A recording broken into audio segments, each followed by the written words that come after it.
राणा साहब, सबसे पहले तो ये बताइएगा कि आज फारूक एच नाइक साहब ने अदालत में दो जजेस पर एतराज किया है कि उनको बेंच पर नहीं होना चाहिए क्योंकि उन्होंने अपनी राय का इजहार पहले ही कर दिया इस मामले में। लेकिन इन्हीं दो जजेस के हवाले से कल मरियम साहिबा ने जलसे में तकरीर की और बहुत उन पर कड़ी तनकीद की। तो मामला क्या है? सिर्फ अपनी राय का इजहार कर चुके वो मामला है, या जो मरियम साहिबा ने कल इल्जामात लगाए, जिस पैरा में उन्होंने तनकीद की, उस वजह से आप नहीं चाहते कि जजेस बेंचेस पर रहें? देखें, ये दोनों वजूहात हो सकती हैं, क्योंकि माजी में जितने भी फ़ैसले PMLN के ख़िलाफ़ आए हैं तो इसे इत्तफ़ाक समझिए या अदरवाइज़ तो उन बेंचेस का जो है वो हिस्सा रहे हैं दोनों मुअज़्ज़ज़ जज साहिबान।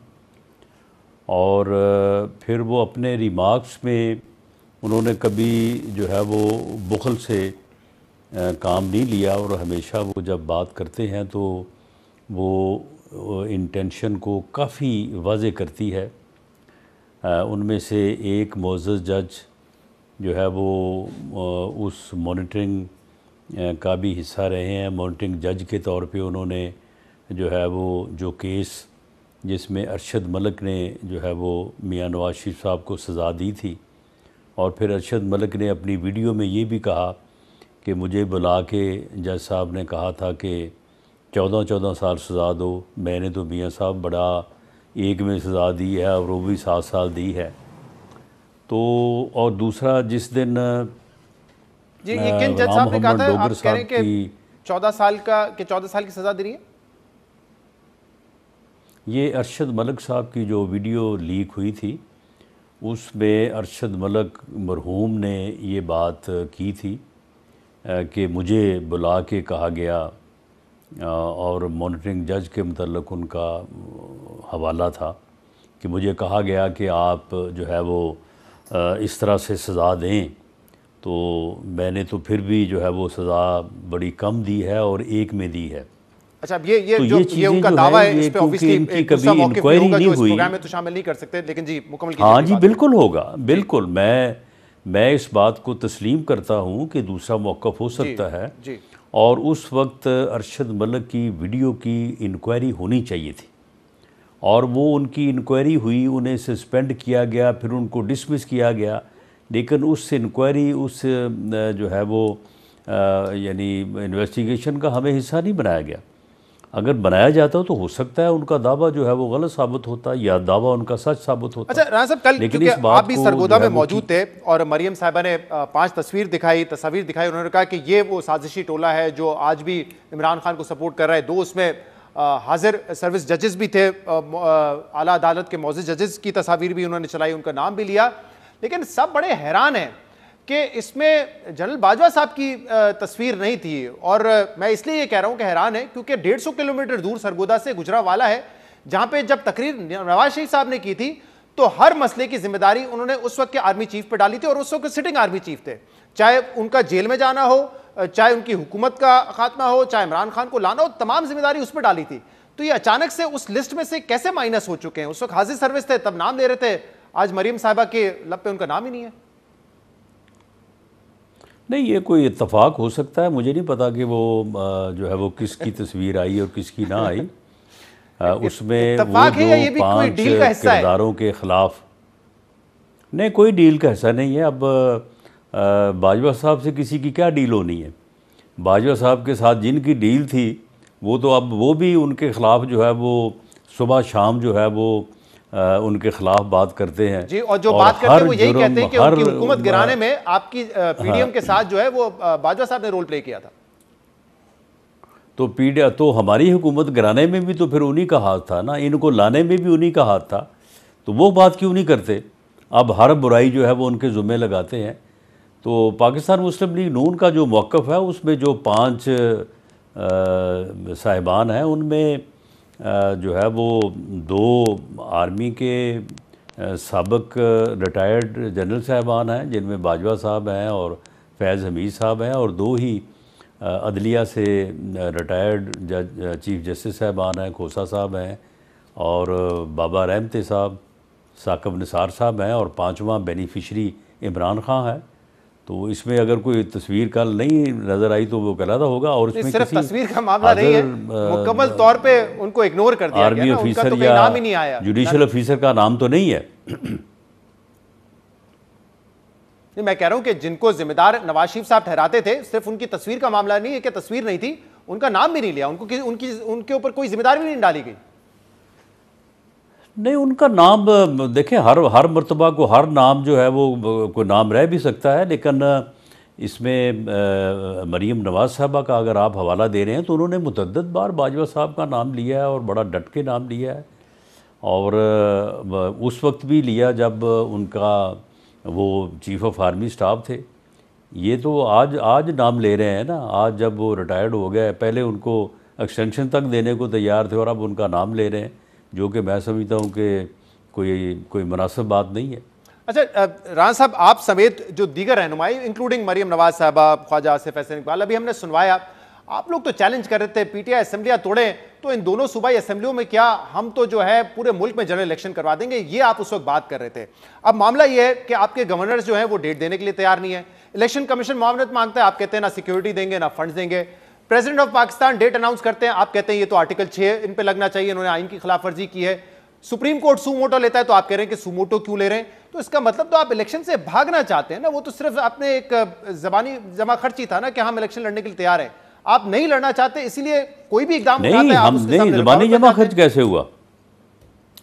नहीं, ज़बानी जमा खर्च कैसे हुआ भाई? हम तो ये कल सरगोदे कोई हम वहाँ पे कोई जो है वो कोई कारोबार करने के लिए गए हुए थे या कोई और हमारा वहाँ पे कोई एजेंडा था? इलेक्शन लड़ने के लिए गए हुए थे। वर्कर्स कन्वेंशन जो है वो इलेक्शन लड़ने के लिए किया। हम अपने टिकट होल्डर से MNA MP से जो है वो 4-5 घंटे की मीटिंग की, वो इलेक्शन लड़ने के लिए की। हम तो इलेक्शन की तैयारी जो है वो उसमें जो है वो जा चुके हैं और हमने तो अपनी इलेक्शन मुहिम जो है वो शुरू कर रखी है। ये बड़ी अच्छी बात है। मामला ये कि हमारी एक राय हो सकती है। नहीं, ये बड़ी अच्छी बात है, अगर आप इलेक्शन की तैयारी कर रहे हैं तो फिर इसमें मसला क्या है? जिस वक्त सुन लें, जिस वक्त की आप बात कर रहे हैं उस वक्त अभी सैलाब नहीं आया था और उस वक्त हमें ये ख्याल था, हमने देखे जब भी बात की है जनरल इलेक्शन की बात की है। नहीं, मैं तो फरवरी जनवरी की बात कर रहा हूं सर, इलेक्शन के कि जनरल इलेक्शन हो, तमाम जो है वो सूबों में मरकज में केयर टेकर सेटअप हो और तमाम असम्बलियों में जो है वो इकट्ठा इलेक्शन हो, ताकि उस रिज़ल्ट को जो है वो कोई क्वेश्चन ना कर सके। वरना ये फितना जो है ये दोबारा इसी काम पे शुरू हो जाएगा। ये फितना जो है ये तो चाहता है कि मुल्क में अफरा तफरी और अनारकी रहे।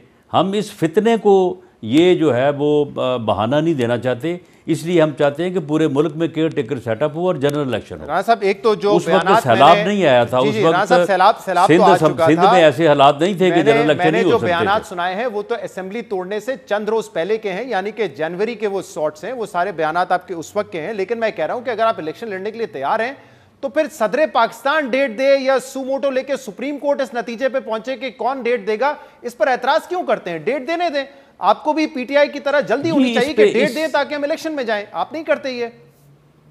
नहीं, मामला ये है कि हमें जल्दी जो है वो कोई सूबाई असम्बलियों के इलेक्शन करवाने में नहीं है। हमें हमारी राय ये है कि ये जनरल इलेक्शन होने चाहिए और चारों सूबाई और कौमी असम्बली के होने चाहिए। पूरे मुल्क में केयर टेकर सेटअप होना चाहिए। आइन में जो स्कीम जो कॉन्सेप्ट दिया है उसके मुताबिक होने चाहिए।